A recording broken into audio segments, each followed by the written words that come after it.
सभी गाइए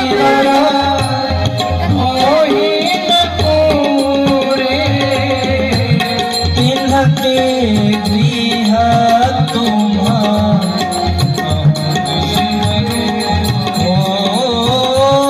तिन्हके हिया तुम्हा कब गृह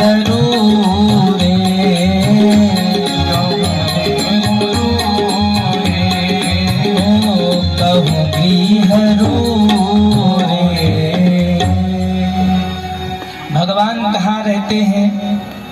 तो जिनके श्रवण समुद्र समाना, जिसके श्रवण समुद्र के समान हो जाए। ध्यान देना मेरे भाई बहन, दुनिया की सारी नदियां उमड़ घुमड़ कर जाकर समुद्र से मिल जाती हैं, पर कभी भी समुद्र ये बोर्ड नहीं दिखाता आई एम फुल।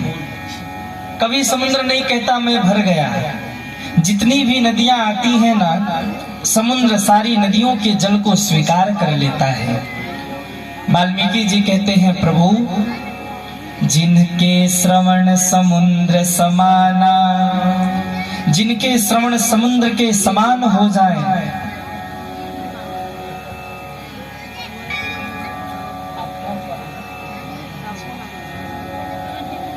कथा तुम्हार सुभग सरीनाना, जो आपकी कथा को निरंतर सुनता रहे। भर ही निरंतर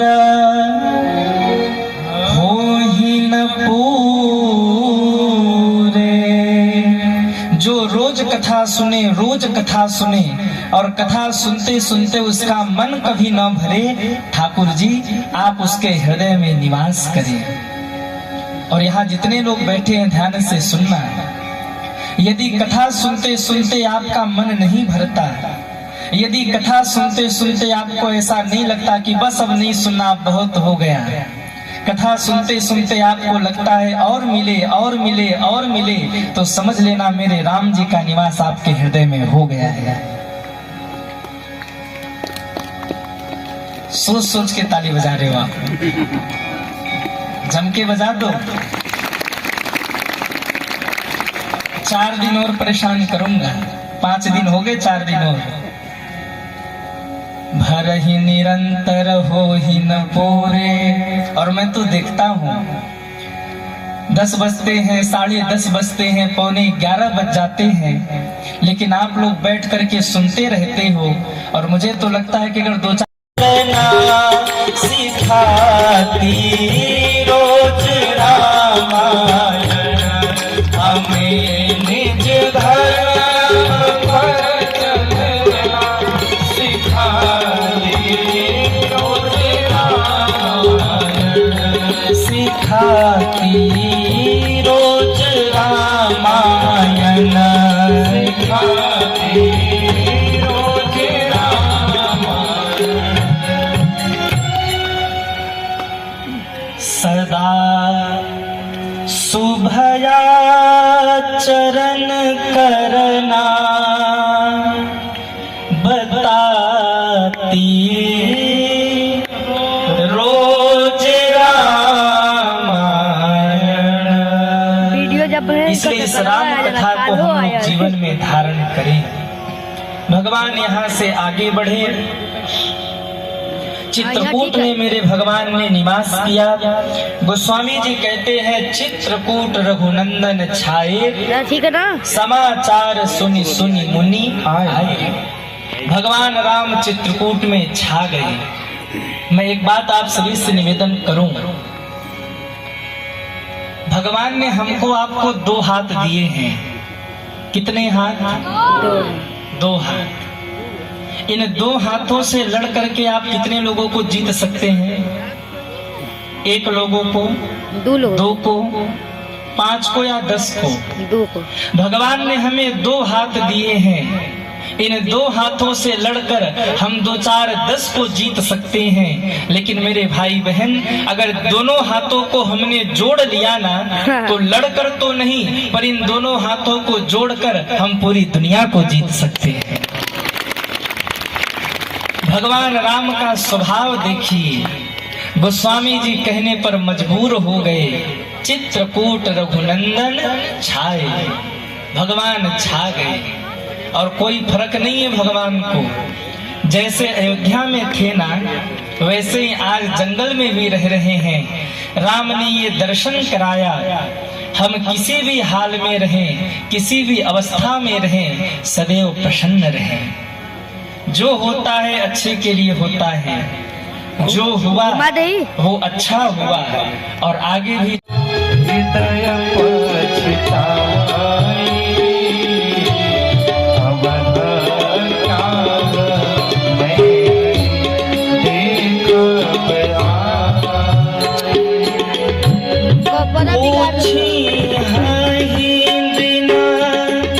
दुखित सब माता,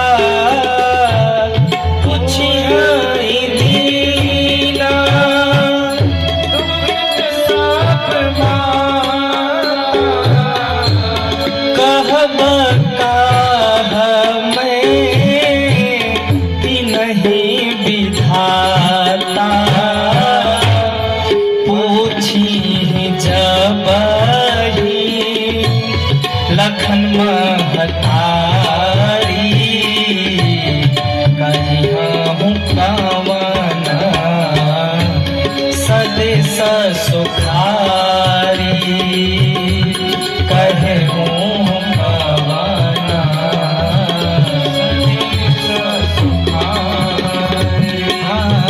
सदेश सुखारी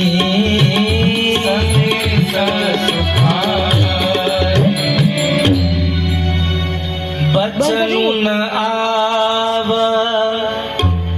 हृदय पछताहि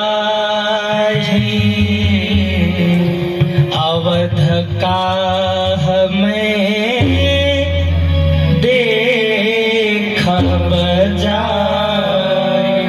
अपने दोनों हाथों से अपने सिरों के बाल को नोच रहे हैं सुमंत्र जी, और रोते हुए कहते, अरे विधाता, क्या ये दिन देखने के लिए तुमने मेरे को जीवित रखा?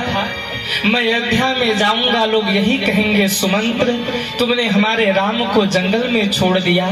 मैं अवध वालों को क्या कहूंगा? चलो ठीक है, मैं अवध वालों को समझा लूंगा, मैं महाराज दशरथ को भी समझा लूंगा, मैं माँ सुमित्रा को भी समझा लूंगा। कई माँ तो पूछेंगी नहीं, लेकिन जिस समय रोती हुई कौशल्या माँ आएंगी और मेरे सामने माथा पीट पीट कर रोएंगी, सुमंत्र मेरे राम को कहाँ छोड़ दिया, मैं उस रोते हुए कौशल्या माँ को क्या कहूंगा? माँ, मैंने तेरे लाल को घनघोर जंगल में छोड़ दिया।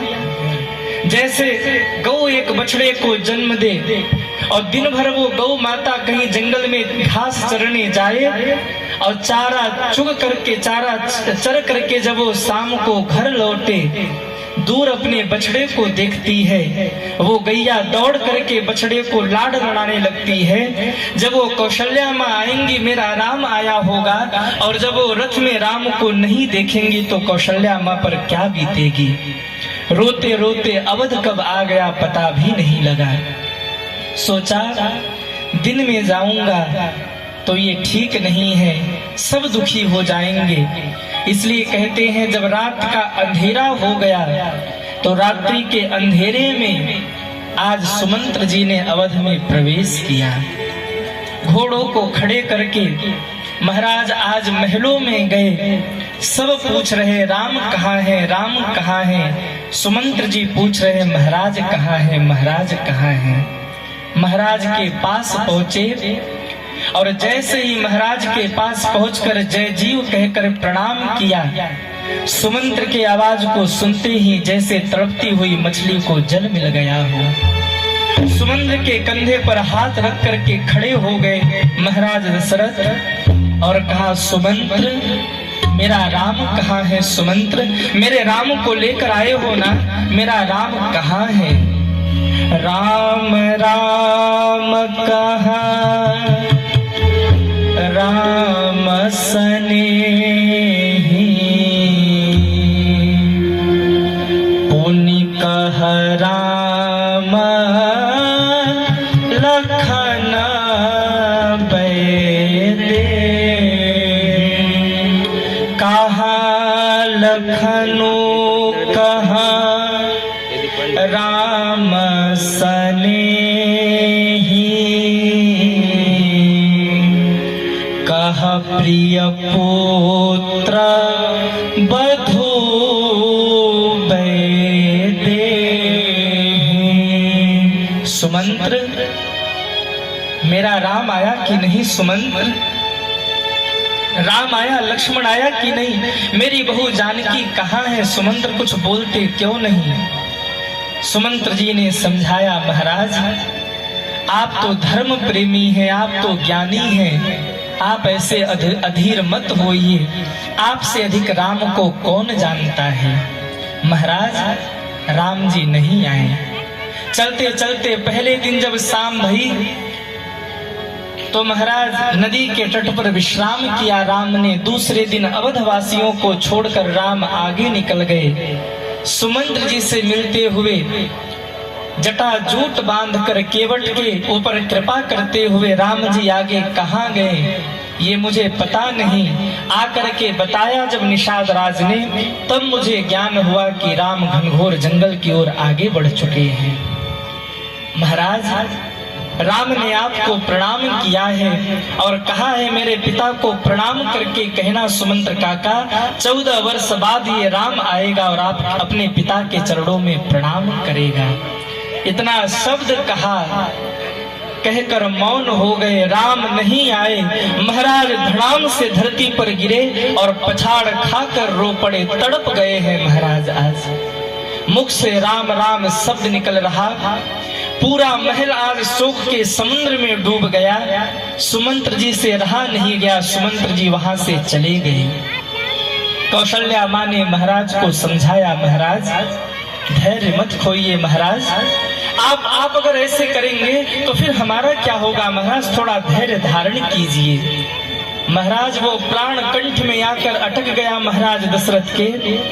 दशरथ जी कुछ बोल नहीं पा रहे। कहा, महारानी लगता है मेरे जाने का समय आ गया। महारानी ने समझाया, नहीं महाराज ऐसा मत बोलिए, हमारे मांग के सिंदूर को धोखा मत दीजिए। महाराज हमारे वस्त्रों के रंग को मत बदलिए, आप ऐसे हमें छोड़कर नहीं जा सकते। कहा, महारानी जाने का समय आ गया। क्यों? हारा घूनंदन प्राण पीरीते, हारा घूनंदन प्राण पीरीते, तुम बिना जियता बहुत दिन बीते, तुम बिना जियता बहुत दिन बीते।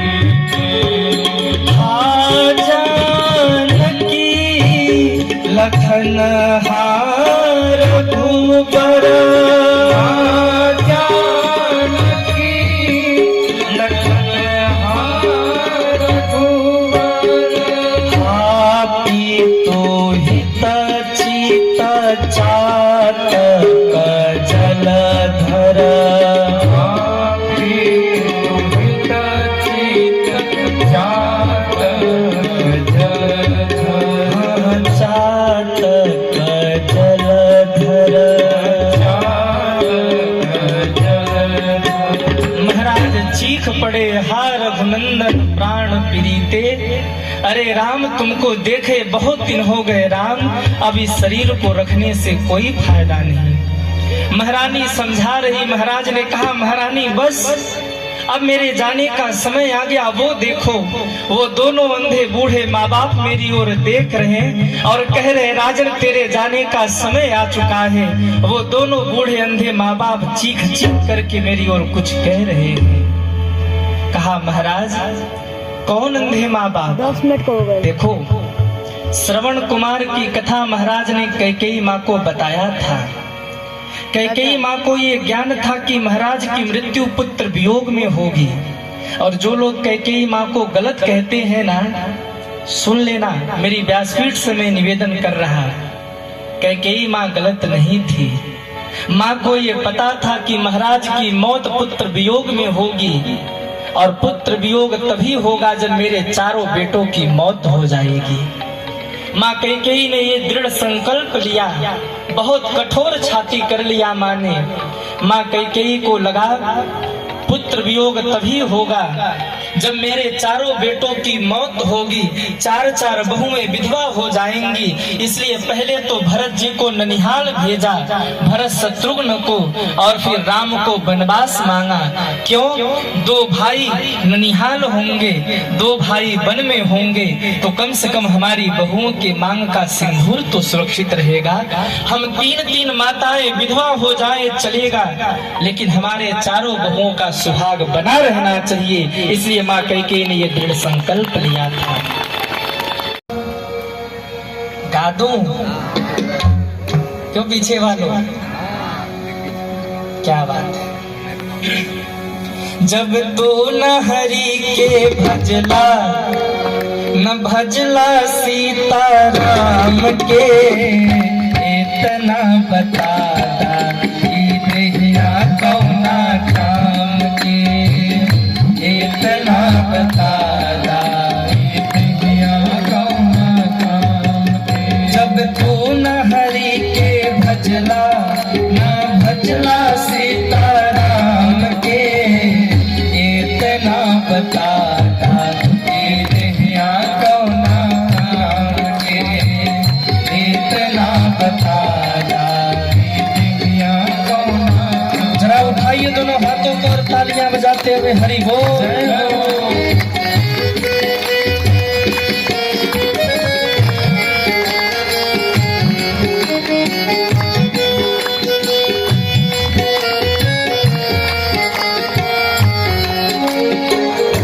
कह गए गोसाई बाबा राम कथा गाय के, कह गए गोसाई बाबा राम कथा गाय के, हरि का भजन करा मनवा लगाय के, हरि का भजन करा मनवा लगाय के।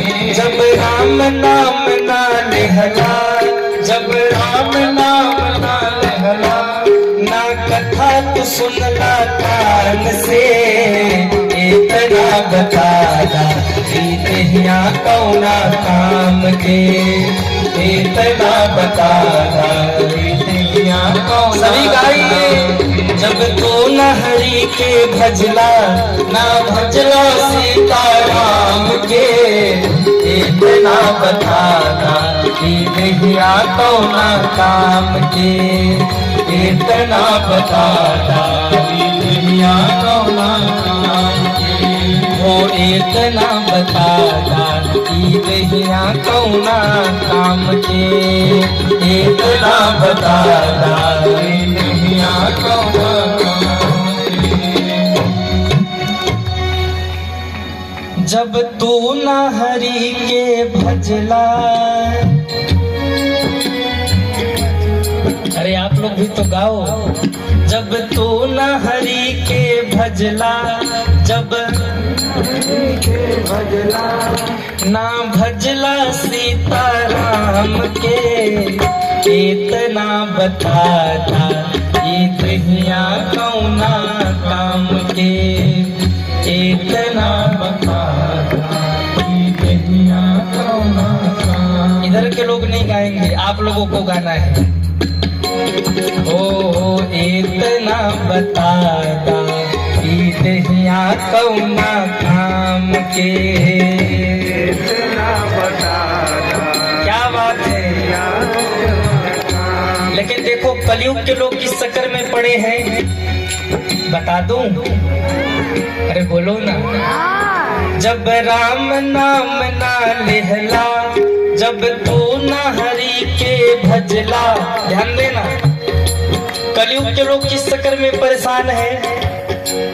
जब तू न हरि के भजला, भजौला सीताराम के। समझ गए कि नहीं? जरा उठाइए दोनों हाथों को। इतना बता दा कि दहिया कौना काम के, इतना बता दा कि दहिया कौना काम के, इतना बता दा कि दहिया कौना काम के, इतना बता दा कि दहिया कौना काम के। बोलिए रामचंद्र भगवान की। महाराज दशरथ आधे और दूतों को बुला करके कहा, भैया भरत के सामने जाकर ये मत कहना राम वनवास हुआ और महाराज की मौत हो गई। उनको केवल इतना कहना गुरुजी ने याद किया है। क्यों माँ? कौशल्या माँ ने कहा, भैया अगर मेरा भरत ये सुनेगा ना कि राम जंगल गए और अवधपति चले गए तो मेरा भरत जीवित नहीं बचेगा। क्योंकि महाराज दशरथ मुझसे बार बार कहते थे, महारानी जाने हूँ सदा भरत कुल दीपा, बार बार मोहि कहे महीपा। महाराज दशरथ मुझसे बार बार कहते थे, महारानी भरत मेरे कुल का दीपक है, राम मणि है, मणि को कोई झंझावात बुझा नहीं सकती। पर महाराज दीपक को तो एक हल्की सी हवा भी बुझा सकती है। मेरा भरत दीपक के समान है, वो सह नहीं पाएगा। इसलिए केवल इतना कहना गुरुजी ने याद किया है। दूत चले। इधर भरत जी कई देश में हैं। रोज रात्रि को भरत जी को भयानक सपना आता है। देख ही रात भयानक सपना,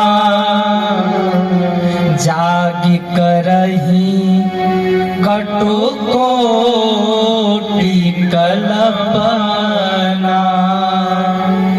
विप्र जीवाई देहि दिन दाना, शिव अभिषेक करही विधि नाना। रात्रि को भयानक स्वप्न भरत जी देखते हैं। सुबह उठते ही ब्राह्मणों को बुलाकर रुद्राभिषेक कराते हैं, ब्राह्मणों को दान करते हैं, सत्कर्म करते हैं और हाथ जोड़ करके भगवान शंकर से प्रार्थना करते हैं, हे भोले बाबा मेरे अवध में सबको सुरक्षित रखना। अब देखो यहाँ कई बार लोग पूछते हैं कि महाराज जी जब भरत जी ने रुद्राभिषेक किया, भरत जी ने दान किया, भरत जी ने ब्राह्मण और संतों का पूजन किया, भरत जी ने शंकर जी को मनाया, तो क्या शंकर जी ने भरत जी का नहीं सुना? क्योंकि महाराज की तो मौत हुई ना, इससे बड़ा अनर्थ और क्या हो सकता है? तो रुद्राभिषेक करने के बाद, इतना धर्म सत्कर्म करने के बाद भी जब महाराज की मृत्यु हो ही गई तो धर्म सत्कर्म का फिर फल क्या है? ध्यान देना मेरे भाई बहन। हो सकता था कि महाराज दशरथ के मृत्यु के पश्चात तीनों रानियां भी प्राण त्याग देती। हो सकता था अवधवासी जब सुनते कि राम जंगल जा रहे और महाराज अब इनके भी प्राण संकट में है महाराज के, तो जो राम को बहुत प्रेम करते थे उनके भी प्राण निकल जाते। लेकिन ये सब तो नहीं हुआ ना। जो समस्याएं आनी थी, जो मुसीबत आनी थी वो आई, लेकिन केवल महाराज दशरथ तक सीमित रह गई, आगे नहीं बढ़ी। आगे बहुत कुछ हो सकता था। तो उन सत्कर्मों का फल यही निकला, उस रुद्राभिषेक का फल यही निकला कि जो मुसीबत आई, जो समस्याएं आई, वो दशरथ जी तक सिमट कर रह गई महाराज। इतने में दूत पहुंचे, प्रणाम किया, जय जीव कहा और सिर नीचे करके इतना कहा, भरत भैया गुरुदेव ने आपको याद किया है। भरत जी के आंख में आंसू आ गए। धावनों को कहा, भैया मेरे राम भैया ने याद नहीं किया, मेरी माँ कौशल्या और सुमित्रा और कैकेयी मैया ने याद नहीं किया, पिताजी ने याद नहीं किया, आज गुरुदेव याद कर रहे। सब ठीक तो है, सब कुशल से तो है। दूतों ने सिर नीचे कर लिया, कहा महाराज जितनी जल्दी हो सके आप अयोध्या चले। भरत जी को लगा अवध में कुछ ठीक नहीं है। ननिहाल से विदा लेकर शत्रुघ्न जी को लेकर दोनों भाई रथ पर बैठकर जैसे ही चले और अवध की सीमा में प्रवेश किया, गोस्वामी जी कहते हैं, खरसिया नहीं प्रतिकूला,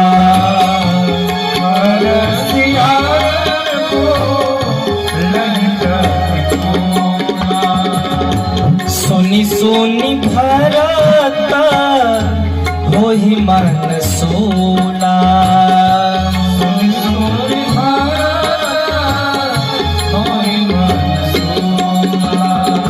श्रीहत सरसरी तापन पाता,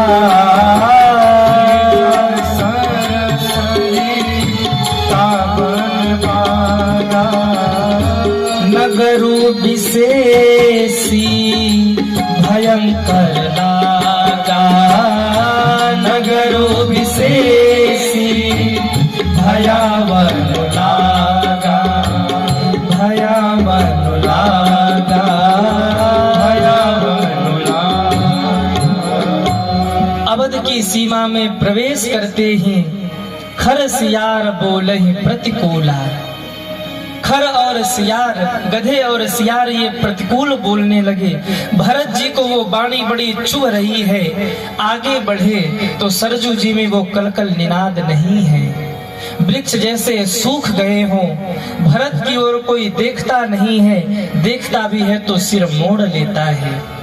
भरत जी घबरा गए, आज क्या हो गया अवध में, पहले की रौनक क्यों नहीं है। सीधे माँ कैकेयी के भवन में पहुंचे। क्यों? भरत जी को लगा माँ कैकेयी के भवन में जाऊंगा ना तो माँ कैकेयी के भवन में सब मिल जाएंगे। आज पूरी अयोध्या दुखी है, थोड़ा हर्ष अगर किसी के मन में है तो वो मंथरा और माँ कैकेयी के मन में है। गोस्वामी जी ऐसा लिखते हैं, आप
राम को वन भेजने वाली माता, तू होती कौन है राम को वन मांगने वाली? अरे जिस समय तुम राम को वन मांगने के लिए मन में विचार कर रही थी, तेरे हृदय के टुकड़े टुकड़े नहीं हो गए, तेरी जिह्वा कट के धरती पर नहीं गिर पड़ी, तेरे मुख में कीड़े नहीं पड़ गए। अरे राम को वन भेजने वाली माता, तू भरत की माँ नहीं हो सकती, तू भरत की माँ नहीं है। अरे महारानी, आज के पहले मुझे लगता था कैकेयी मेरी माता है, लेकिन आज तूने जो कर्म किया है सुन ले, आज के बाद तू मेरी माँ नहीं है और ये भरत तेरा बेटा नहीं है। त्याग कर दिया भरत जी ने, धन्य है भरत जी का त्याग। त्यजो पिता प्रहलाद विभीषण, बंधु भरत महतारी, बलि गुरु त्यजो कंस ब्रज बना, भयो मुद मंगलकारी। मेरे भाई बहन जरा ध्यान से सुनना, जिस कैकेयी माँ ने भरत को पाल पोस कर बड़ा किया था, जिंदगी भर वही भरत अपनी माँ कैकेयी को माँ नहीं बोले। क्या गुजरा होगा माँ कैकेयी के ऊपर, आप जरा अनुभव कीजिएगा। जब कभी भरत माँ कैकेयी के सामने आते ना, तो माँ कैकेयी के भी सिर नीचे हो जाते और भरत भी मुख मोड़ लेते। आप अनुभव करना, खुद का बेटा खुद की माँ को अगर माँ न कहे और सामने आकर मुख मोड़ ले तो माँ पर क्या बीतेगी। मेरे भाई बहन, आज के बाद भरत जी ने मां नहीं कहा। इतने में आ गई मंथरा। शत्रुघ्न जी को क्रोध आ रहा था और क्रोध में भरकर मंथरा की ओर देखा। इसी मंथरा ने सब बिगाड़ा है। महाराज पकड़ के केसों को घसीट दिया है धरती पर और एक लात मारा, और जैसे ही मंथरा को मारा, कोबर टूटे फूट कपारो, ऊपर टूटे फूट कपारो, श्री राम जय जय राम, श्री राम जय जय राम। जिंदगी भर की कुबड़ी मंथरा, कोई डॉक्टर इसका कुबड़ ठीक नहीं कर पाया, पर जैसे ही शत्रुघ्न जी ने एक लात मारा सो कुबड़ सम हो गया। चिल्लाती हुई भागी, हे भगवान, जिसका भला करने गई आज उसी ने मार के कुबड़ फोड़ा, सिर फोड़ा। भरत जी ने देखा शत्रुघ्न मंथरा को मार रहे, दौड़ करके हाथ पकड़ लिया। अरे शत्रुघ्न, किस किस को मारेगा? जब विधाता ही हमारे लिए विपरीत हो गए तो किस किस को डांटेगा, किस किस को मारेगा? शत्रुघ्न, हमें कलंक लगा है और माँ कौशल्या की गोदी निर्मल गंगा की तरह है। चलो माँ कौशल्या की गोदी में सिर रख करके रोते हैं और अपने जीवन के कलंक को धोते हैं। भरत और शत्रुघ्न दोनों माँ कौशल्या के भवन की ओर चले। जब से राम गए हैं ना, माँ कौशल्या ने कुछ खाया नहीं है, एक टक बैठी हुई हैं। अब तो महाराज भी चले गए, श्वेत वस्त्र धारण करी है। माँ ने मुख से कुछ बोलती नहीं है, शरीर सूख गया। भरत जी दरवाजे पर आके खड़े हुए, हिम्मत नहीं भई कि अंदर जाकर माँ कौशल्या को प्रणाम कर ले। भरत जी महाराज दरवाजे पर ही धड़ाम से गिर पड़े हैं। सुमित्रा माँ ने कौशल्या माँ को इशारा किया, दीदी भरत आए हैं और प्रणाम कर रहे हैं। जैसे गैया अपने बछड़े के लिए दौड़ पड़ती है ना, माँ कौशल्या उठकर दौड़ी है। शरीर में ताकत नहीं, हिम्मत नहीं, शरीर सूख गया है। पैर लड़खड़ाए माँ कौशल्या धरती पर धड़ाम से गिर पड़ी है। भरत जी ने देखा माँ गिर पड़ी है, दौड़ करके माँ को संभाला और माँ के गोद में सिर रख करके रो पड़े। माँ कहो ना माँ, मेरे पिता कहाँ है माँ? मेरे भैया राम कहाँ है? मेरे भैया लक्ष्मण कहाँ है? माता जानकी कहाँ है माँ? माँ तू तात कह देहि दिखाई,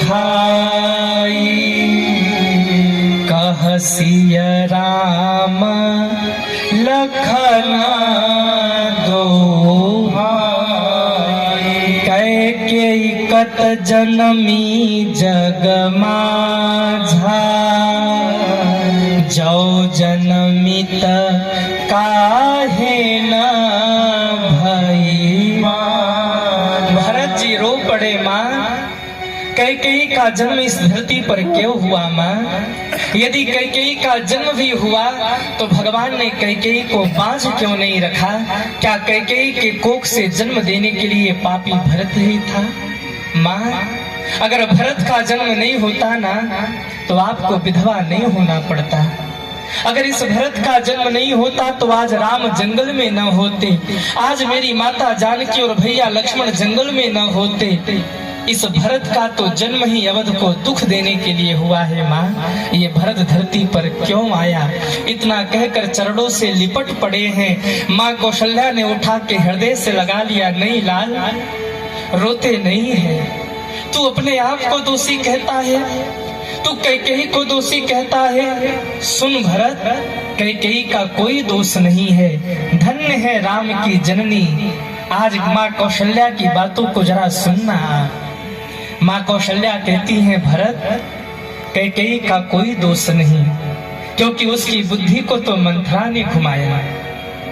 मंथरा दोषी है माँ? नहीं नहीं भरत, मंथरा की बुद्धि को तो सरस्वती ने घुमाया। तो क्या माँ सरस्वती दोषी है? नहीं माँ, नहीं बेटे, सरस्वती माँ को तो देवताओं ने निवेदन किया था, तो क्या देवता दोषी हैं? कहा नहीं भरत, अंत में तो मेरे राम जी की इच्छा थी कि राम जंगल जाए।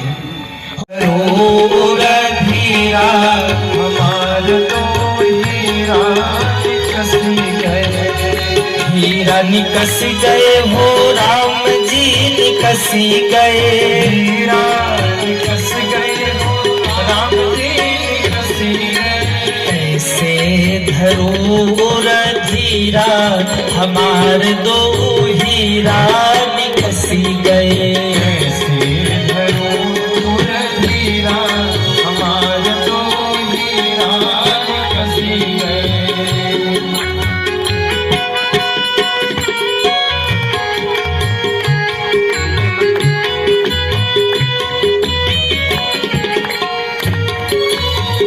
राम लखन सिया बन को पधारे, राम लखन सिया बन को पधारे।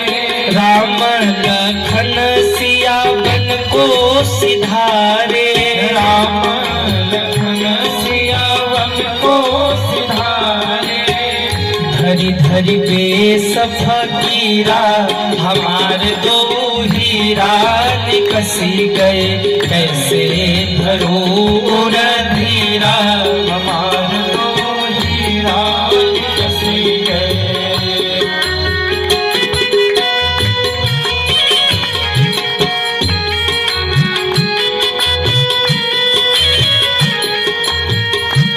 माँ बोली, भरत, जिस समय राम जंगल की ओर जा रहे थे उनकी स्थिति क्या थी, जरा सुनो।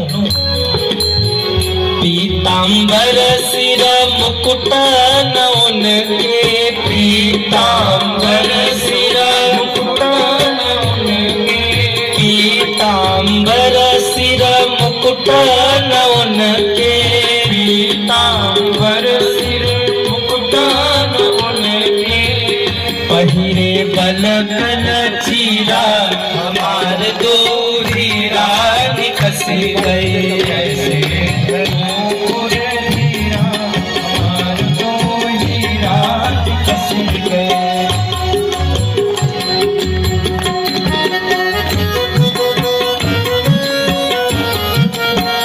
माँ बोली, भरत, जिस समय राम जंगल में चले गए उस समय अवध में क्या हुआ? अवधपति सुर धाम सिधारे, अवधपति सुर धाम सिधारे। अवधपति सुर धाम सिधारे, अवधपति सुर धाम सिधारे। बहत नयन से नीरा, हमार दो हीरा निकसी गए। बहत नयन से नीरा, हमार दो हीरा निकसी गए। कैसे धरो मन धीरा, हमार दो हीरा निकसी गए। कैसे धरो मन धीरा, हमार दो हीरा निकसी गए। हमार दो हीरा निकसी गए। हमार दो हीरा निकसी गए। हमार दो हीरा निकस गए। ये अवधवासी प्रेम फांसी में फंस गए। अवधवासी प्रेम फांसी में फंस बसी गए, छड़ छड़ उठे मन में पीरा, हमारे दो हीरा निकसी गए। इतना कहते कहते माँ फिर अधीर हो गई। भरत जी व्याकुल हो गए। भरत जी को लगा कहीं माँ ये न समझे कि राम को वन भेजने में मेरा भी हाथ है।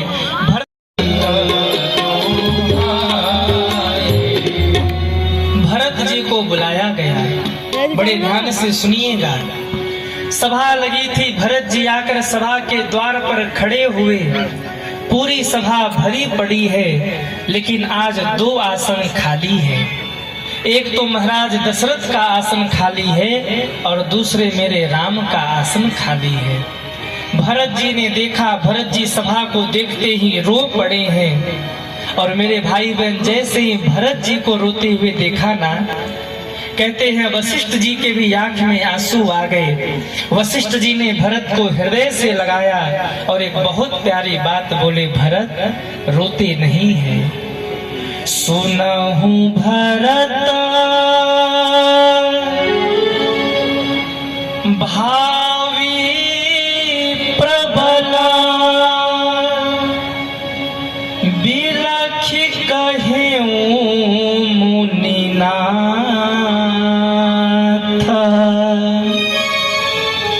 हानि लाभ जीवन मरण, जस अपजस विधि। ध्यान देना मेरे भाई बहन, भगवान ने इंसान को सब कुछ दिया है, लेकिन केवल 6 चीजों को भगवान ने अपने वश में रखा है। 6 चीजों को भगवान ने इंसान के हाथ में नहीं दिया। क्या क्या?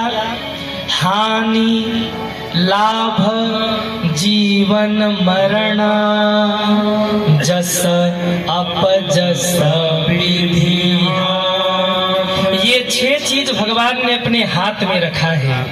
क्यों? भगवान को पता था आने वाले कलयुग का इंसान जो होगा वो बड़ा खुरापाती मिजाज का होगा। अगर ये 6 चीज हमने इंसान के हाथों में दे दिया ना, तो इंसान जीने नहीं देगा किसी को। आप जरा सोचिए, अगर भगवान ये हानि और लाभ का मैटर जीव के हाथ में दे दे कि भाई तुम हानि चाहो या लाभ चाहो, ये तुम्हारी मर्जी, तो आप लोग जरा बताइए, आप लोग क्या चुनोगे? हानि चुनोगे कि लाभ चुनोगे? अरे बोलो ना। एक भी व्यक्ति हानि नहीं चाहेगा, हर व्यक्ति लाभ चाहेगा। भगवान ने सोचा आदमी परेशान करेगा, इसलिए हानि लाभ अपने बस में कर लिया। हानि लाभ जीवन मरण। अच्छा, भगवान अगर हम सभी को कह दे भाई आज के बाद आप सभी को इच्छा मृत्यु का वरदान प्राप्त है, जो चाहे मरे जो चाहे जिए, तो आप लोग बताइए जीना चाहोगे कि मरना चाहोगे? क्या बोला? मरना। कितने लोग मरना चाहेंगे वो हाथ उठाएं।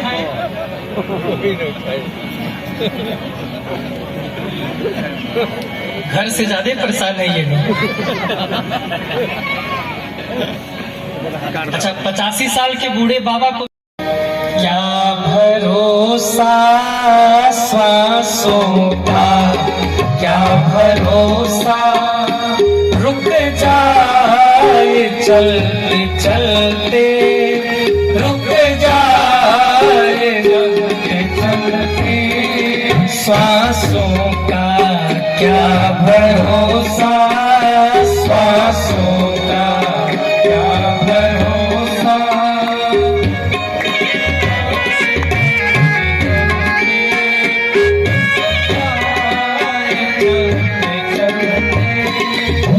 जीवन की है ये ज्योति, जीवन की है ये ज्योति, बुझ जाए जलते जलते, बुझ जाए जलते जलते, श्वासों का क्या भरोसा, श्वासों का क्या भरोसा। जरा उठाइए दोनों हाथों को, तालियां बजा करते हुए हरि बोल।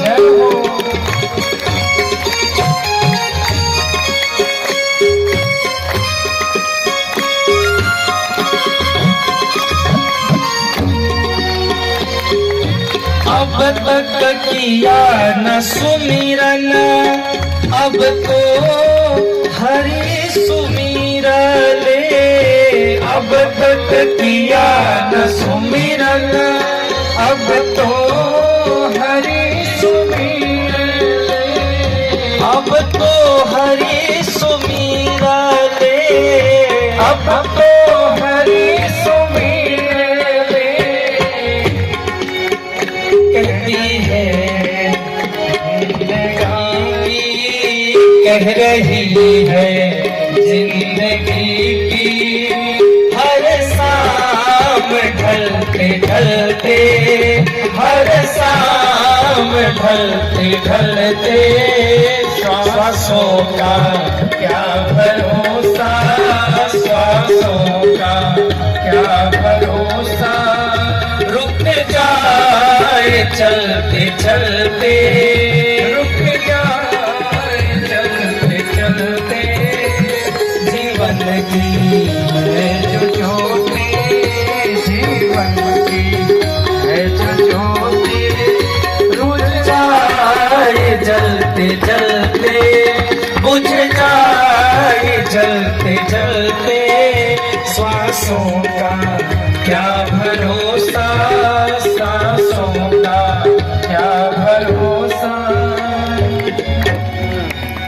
शाम को दो मित्रों ने चाय पी और स्वयं फोन बचा बेटे का, अंकल पापा नहीं रहे। अरे क्या हो गया? शाम को तो दोनों ने चाय पी थी, हमने और उसने बैठकर। बोले रात को सोए और सुबह उठे ही नहीं। क्यों? जीवन की जो है ज्योति बुझ जाए जलते जलते, रुक जाए चलते चलते। श्वासों का क्या भरोसा, श्वासों का क्या भरोसा। इसलिए हानि लाभ जीवन मरण, ये 6 चीज जस अपजस विधि। हाँ रोते नहीं है बेटा, क्यों? आपके पिता जो है वो सोचनीय नहीं है। और यहाँ सोचनीय कौन है और शोकनीय कौन है? वशिष्ठ जी ने बड़ा सुंदर उद्बोधन किया है। ध्यान देना मेरे भाई बहन। मृत्यु भी 2 प्रकार की होती है। एक मृत्यु होती है सोचनीय और एक मृत्यु होती है शोकनीय। शोकनीय मृत्यु किसकी है? जिसने मानव जीवन पाकर भगवान का भजन नहीं किया, जिसने मानव जीवन पाकर कुछ सत्कर्म नहीं किया, जिसने मानव जीवन को सार्थक नहीं किया ना, उसका जीवन शोकनीय है। और जिसने मानव जीवन पाकर भगवत कार्य कर लिए, जिसने मानव जीवन पाकर भगवान का भजन दान पूजन और सत्कर्म कर लिए, उसकी मृत्यु सोचनीय नहीं है, उसकी मृत्यु शोकनीय है। जिसने दान भजन पूजन नहीं किया, भजन नहीं किया, उसकी मृत्यु सोचनीय है। और जिसने ये सब कर लिया शोकनीय है। आप देखना, मरने के बाद जब चिता में आग लगाई जाए ना, तो 4 लोग किनारे पर खड़े होकर के कहते हैं बड़ा बुरा आदमी था, चला गया, अच्छा हुआ। हाँ? धरती का भार थोड़ा हल्का हो गया। इसकी मृत्यु कैसी है? सोचनीय है। और कोई मरे, लोग कहते भैया इसकी तो जरूरत थी अभी, ये बड़ा अच्छा आदमी था, ये चला गया, तो उसकी मृत्यु शोकनीय है। स्वामी विवेकानंद दुनिया को छोड़कर चले गए, स्वामी दयानंद दुनिया को छोड़कर चले गए। इनका दुनिया को छोड़कर जाना ये सोचनीय नहीं था, ये शोकनीय था, क्योंकि राष्ट्र को जरूरत थी इनकी। भगत सिंह चले गए महाराज, हालांकि वो देश के लिए लड़ते लड़ते चले गए, लेकिन अभी उनको देश की जरूरत थी। अगर वो होते तो और भी अनेक काम करते। जो वीर लोग, जो हमारे सैनिक लोग हैं, जो महाराज वहां देश के बॉर्डर पर खड़े होकर हमारी सुरक्षा कर रहे, अगर वो कभी वीर गति को प्राप्त हो जाए तो उनकी मृत्यु शोचनीय नहीं है, उनकी मृत्यु शोकनीय है, क्योंकि उनकी जरूरत थी। और बहुत सुंदर उद्बोधन आज वशिष्ठ जी ने किया। भरत, सोचनीय और शोकनीय, इन दो बातों पर ध्यान देना। सोचनीय कौन है, सुनिए। सोचिय विप्रजो वेद विहीना, सोचिय विप्रजो वेद विहीना, तज निज धरामो विषय लयलीना, तज निज धरामो विषय लयलीना। सोचिए त्रिपति जो नीति न जाना, सोचिए त्रिपति, सभी गाइए ताली बजाते हुए। प्रजा प्रिय प्राण समाना, प्रजा प्रिय प्राण समाना, प्राण समाना, प्राण समाना। सावधान होकर सुनिए, वशिष्ठ जी ने बड़ी प्यारी बात कही है। सोचिय पुनिपति वंचक नारी, कुटिल कलह प्रिय इच्छाचारी। ऐसी नारी मरने के बाद सोचनीय है जो अपने परिवार में कलह करे, जो अपने परिवार में झगड़े करे। इसलिए माताओं, आपके ही ऊपर पूरा परिवार टिका हुआ है। कहीं न कहीं अगर भाई लोग बाहर से संभालते हैं तो आप घर को भीतर से संभालती हैं।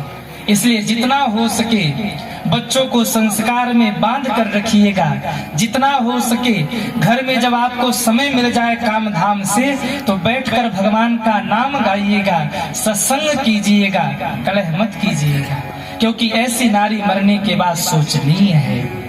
सोचिए गृही जो मोह बस, करई करम पद त्याग, सोचिए जति प्रपंचरत, विगत विवेक विराग। बड़ी सुंदर चर्चा यहाँ श्री वशिष्ठ जी ने करते करते कह दिया। भरत, सोचनीय नहीं कौशल रावो, सोचनीय नहीं कौशल रावो, भुवन चारी दस प्रकट प्रभावो,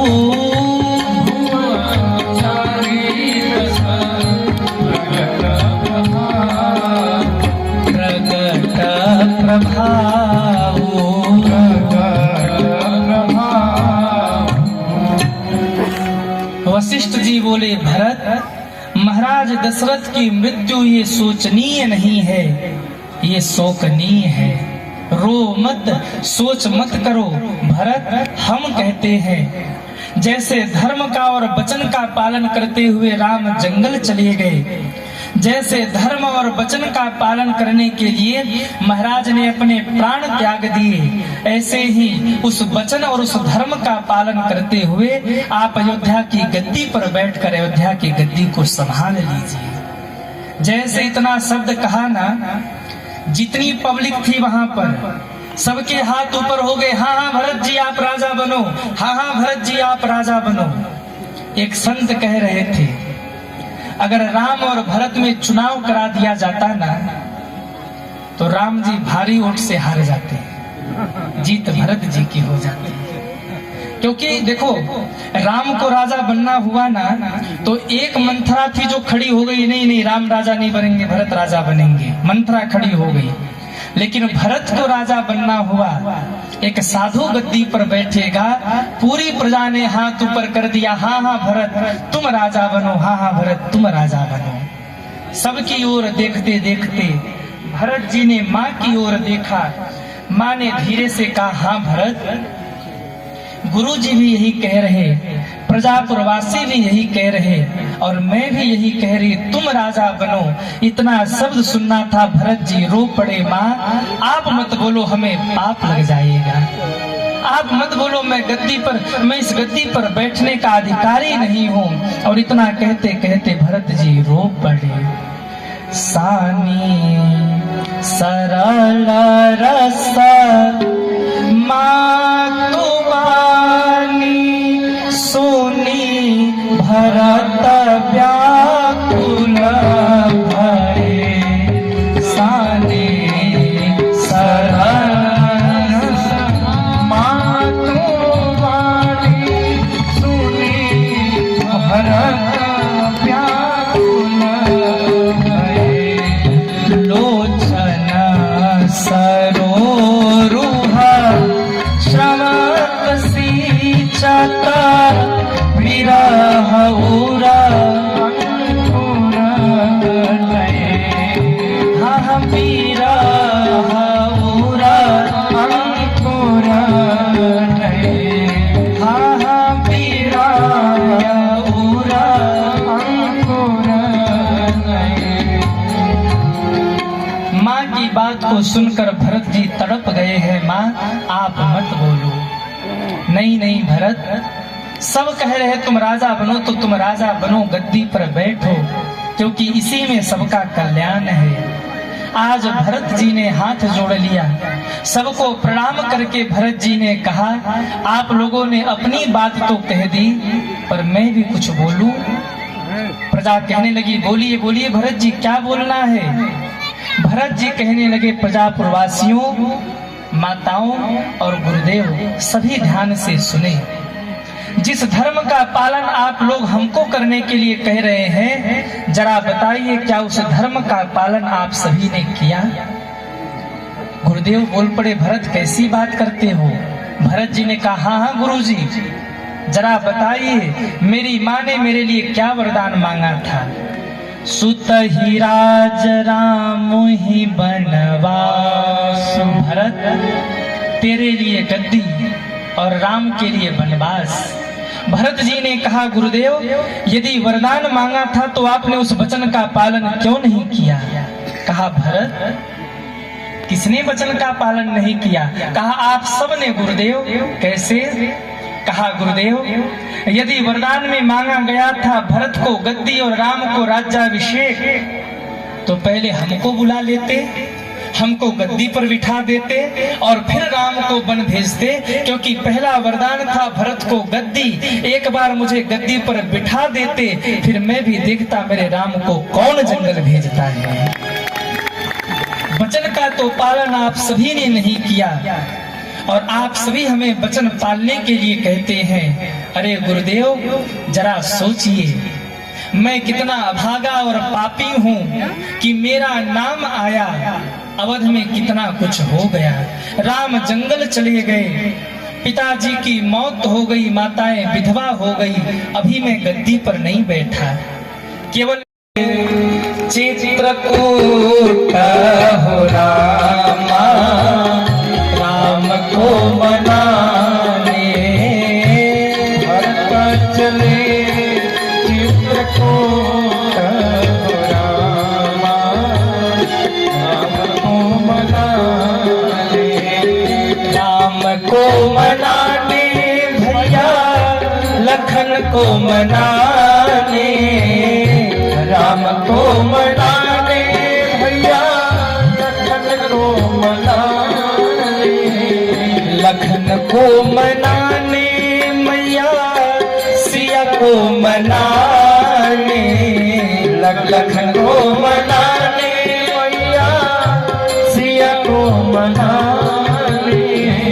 भरत चले चित्रकूट हो रामा, राम को मनाने। भरत चले चित्रकूट हो रामा, राम को मनाने। जरा उठाइए दोनों हाथों को और तालियां बजाते हुए हरि बोल। जय हो।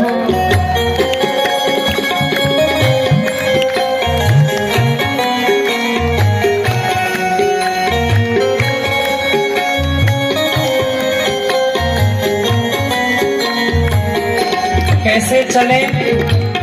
मातु कौशल्या संग गुरुवर वशिष्ठ जी, मातु कौशल्या संग गुरुवर वशिष्ठ जी, मातु कौशल्या संग गुरुवर वशिष्ठ जी, मातु कौशल्या संग गुरुवर वशिष्ठ जी, साथ सुमित्रा बचावे हो रामा, राम को मनाने भरत चले चित्रकूट हो रामा, राम को मनाने ओ भरत चले चित्रकूट हो रामा, राम को मनाने। जरा उठाइए दोनों हाथों को और तालियां बजाते हुए श्री राधे जय हो।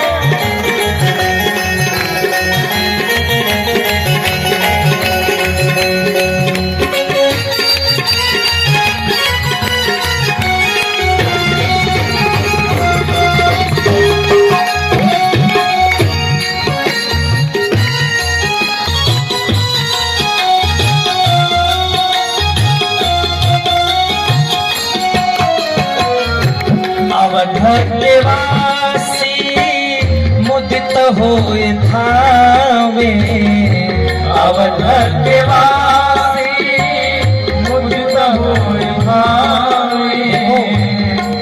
एक अयोध्या के वासी हैं, राम जी से मिलना हुआ तो दौड़ कर जा रहे हैं, और एक हम लोग हैं, कथा 6:30 बजे शुरू होना हो तो 8 बजे आते हैं। एक अवध वालों को देखो, राम जी से मिलने के लिए दौड़कर बड़ी जल्दी जल्दी जा रहे, कितनी जल्दी राम से मिल रहे। और हम लोग सोचते हैं महाराज जी कथा शुरू करे, संकीर्तन करे, जयकारा लगवावे, मेन कथा के टाइम हम पहुंचेंगे। 6:30 बजे तक आ जाए करो कथा पंडाल में। देखिए अवधवासियों को, अवध के वासी मुदित होए थावे, अवध के वासी मुदित होए थावे, भरत ही मन हरसावे हो रामा, राम को मनाए भरत हरसावे हो रामा, जय हो को मनाए। भरत चले चित्रकूट हो रामा, राम को मनाने भरत चले चित्रकूट हो रामा, राम को मनाने, राम को मनाने, राम को मनाने,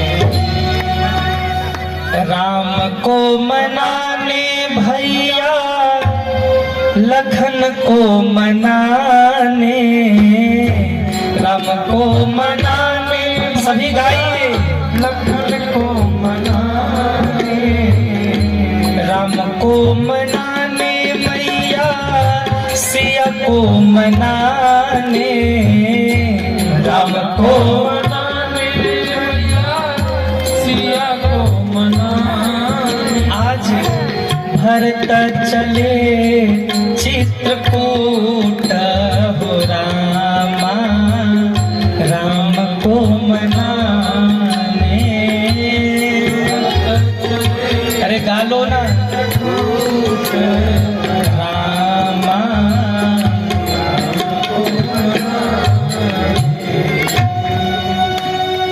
माताओं को पालकी में बिठाया, गुरुजी को रथ पर बिठाया, बूढ़ों को पालकी में बिठाकर, युवाओं को घोड़े पर बिठाकर, कुछ को हाथियों पे बिठाकर, कुछ को पैदल सौंपकर सबको आगे निकाल दिया, और भरत जी खुद पीछे पीछे चलने लगे। भाव मन माहे जो पे जियना होत कुटिलाई, तो की तलीन संग कटकाई। अपने सैनिकों को बुला करके आज निषाद राज ने मीटिंग करी है।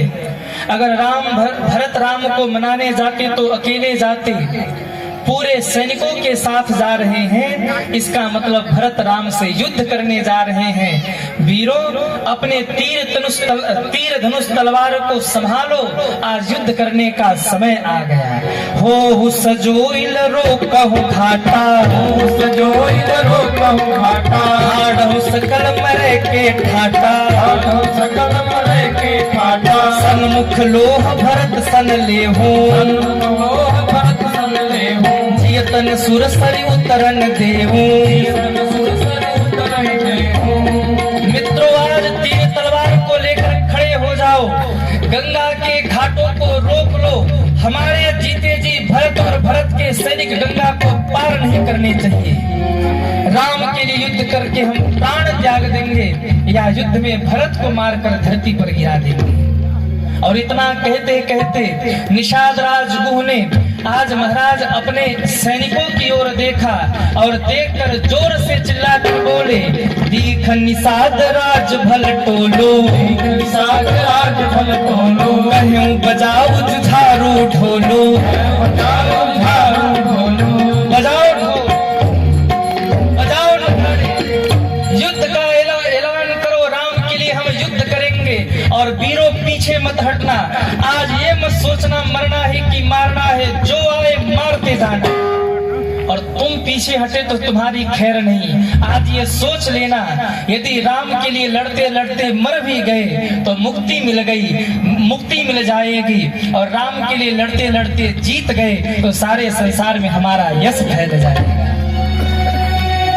मित्रों, यही समय है जब हम राम के लिए अपने आप को न्यौछावर कर दें। और दुखी मत होना, राम के लिए जो मरे वो सीधे राम के धाम जाता है। ध्यान देना मेरे भाई बहन, दो लोग जब मरे ना तो बिना किसी ब्रेकर के सीधे वो स्वर्ग में पहुंच जाते हैं, बिना किसी रोकथाम के। कोई सर्टिफिकेट नहीं चाहिए, कोई प्रमाण पत्र नहीं चाहिए। दो लोग जब मरे तो सीधे या तो भगवान के धाम जाते हैं या तो स्वर्ग जाते हैं। कौन कौन? पहला जो राम के लिए मरे और दूसरा जो राष्ट्र के लिए मरे। जो राम के लिए लड़ते लड़ते प्राण त्याग दे, उसके लिए वैकुंठ का दरवाजा खुल जाता है, स्वर्ग का दरवाजा खुल जाता है, वो सीधे भगवान के धाम जाता है या स्वर्ग जाता है। अथवा जो राष्ट्र के लिए लड़ते लड़ते वीर गति को प्राप्त हो जाए, उसके लिए कोई रोकथाम नहीं होता, बिना ब्रेकर के वो या तो स्वर्ग जाता है या भगवान के धाम जाता है। ने इन्हें गले लगाया था, इनका नाम निषाद राज है। इतना शब्द सुनना था, भरत जी अपने उस रथ से कूद पड़े हैं। केवट के जतिया हमें भैया के संगतिया, इतना बतिया सुन के भरत भैया होई गई ले विभोर। इतना बतिया सुन के भरत भैया होई गई ले विभोर। इतना बतिया सुन के केवट के जतिया हुए, केवट के जतिया हुए भैया के संगतिया। इतना बतिया सुन के भरत भैया होई गई ले विभोर। इतना बतिया सुन के भरत भैया होई गई ले विभोर। इतना बतिया सुन के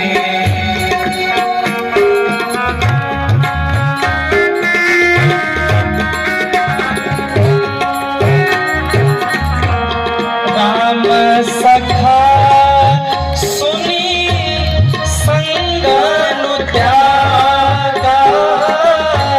राम सखा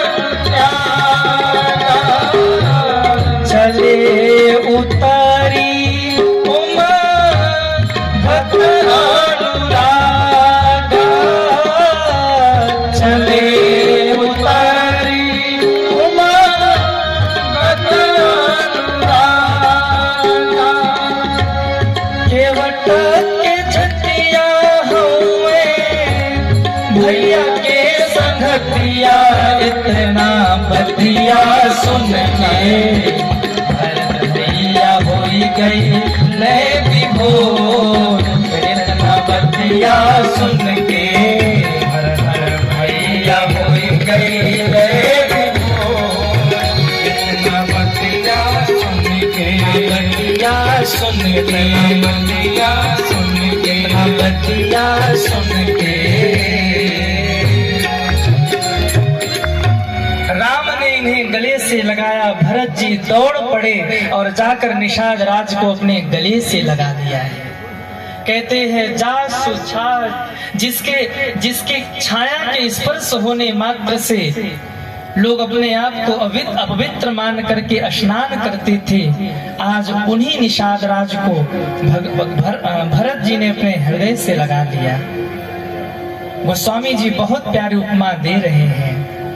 कर्मनाशा का जल अगर कोई स्पर्श कर ले तो ऐसा कहा जाता है कि उसके जीवन के पुण्य नष्ट हो जाते हैं। कर्मनाशा नदी बिहार में आपके तो नजदीक ही है। कितना दूर? 1 किलोमीटर, बहुत नजदीक है। लेकिन उसी कर्मनाशा का जल ले जा करके कोई गंगा जी में डाल दे तो उसको स्पर्श करने में कोई संकोच होगा क्या? अरे बोलो ना, कोई संकोच नहीं होगा। ठीक ऐसे ही जब तक राम ने इनको स्पर्श नहीं किया, गले से नहीं लगाया, शायद संकोच हो सकता था, लेकिन अगर राम ने गले से लगा लिया तो भरत भैया को लगा जैसे ये भी हमारे भाई ही हैं। दौड़ करके निषाद राज को गले से लगा लिया है।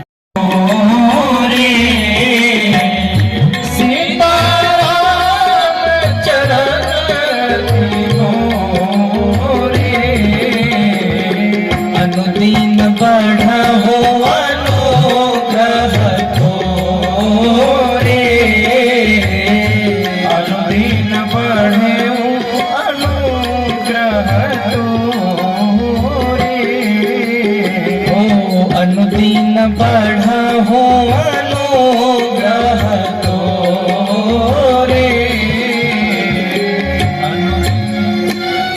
कह दिया हे प्रयागराज, मुझे राम जी के चरणों की निर्मल भक्ति प्रदान कीजिए। सीता राम चरण रति मोरे, अनुदिन बढ़हि अनुग्रह तोरे। प्रयागराज बोल पड़े भरत, ये बात तुम हमसे मांग रहे हो, मैं तो कहता हूं कि ये बात हमको तुमसे मांगनी चाहिए। सर्टिफिकेट दे दिया, तात भरत तुम सब विधि साधु, हे भरत तुम सब प्रकार से साधु हो। भरत जी यहाँ से आगे बढ़े। जब भारद्वाज जी के आश्रम में भरत जी पहुंचे तो भरत जी थोड़े संकोच में थे।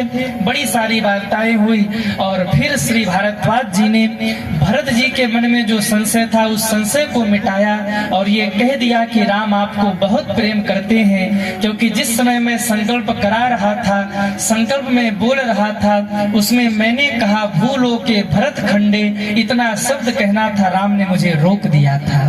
बाबा जरा ये संकल्प फिर से पढ़िए।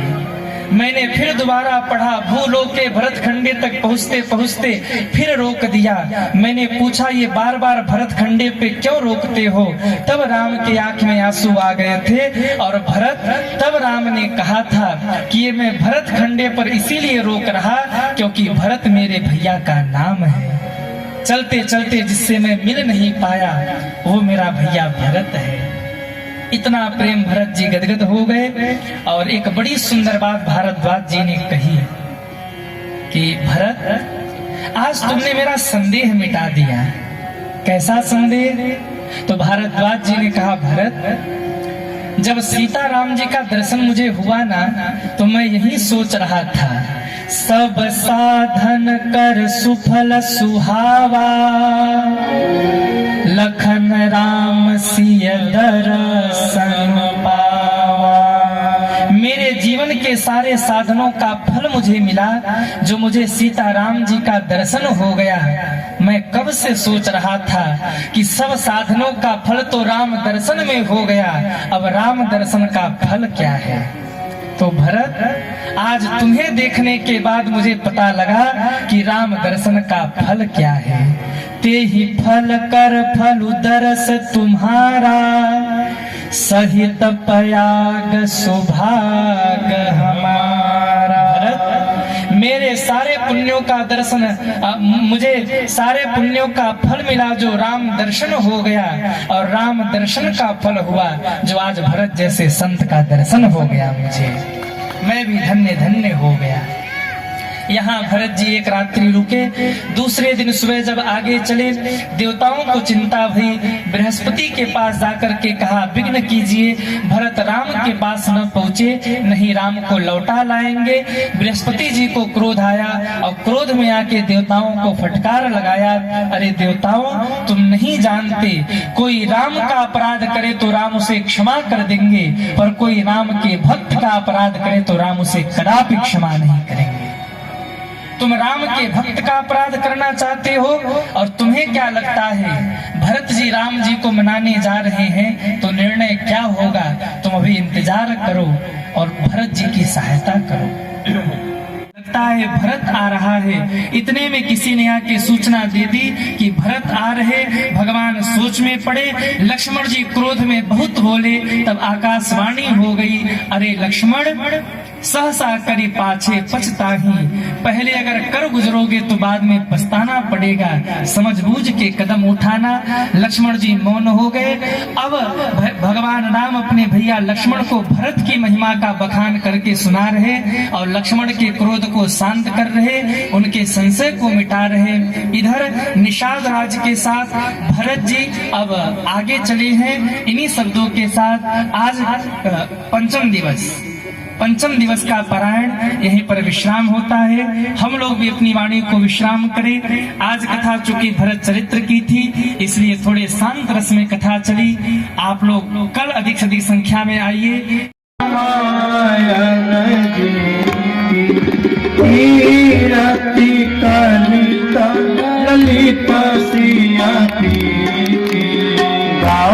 ब्रह्मादिक मुनि नारद, कवि ज्ञान विशारद, सुख सनकाद शेष अरि सारद, धरन पवन सुत कीरति नीति, आरती श्री रामायण जी की, कीरति कलित ललित सिया प्रीति, गावत वेद पुराण अष्टदश, शास्त्र सब ग्रंथन को रस, जन धन संतन को सर्वस, सागर सम्मत सबनी की, आरती श्री रामायण जी की, कीरति कलित ललित सिया प्रीति, गावत संतत शंभु भवानी, भगवत संभव मुनि विज्ञानी,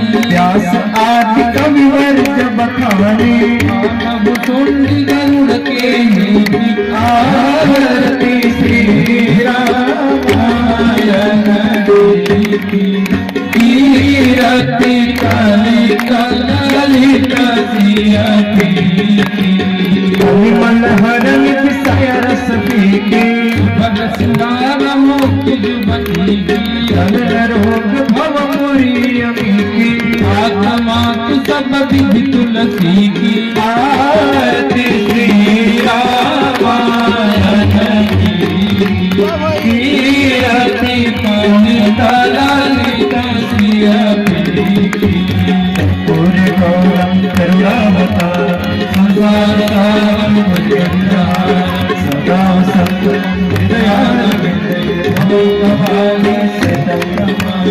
आरती श्री रामायण जी, कीरति कलित ललित सिया प्रीति। बोलिए सियावर रामचंद्र भगवान की जय हो, जनक मैया सीता जी की जय हो, लक्ष्मण जी महाराज की जय हो, हनुमान की जय हो, ओम नमः पार्वती पते हर हर। आप सभी अपने स्थान पर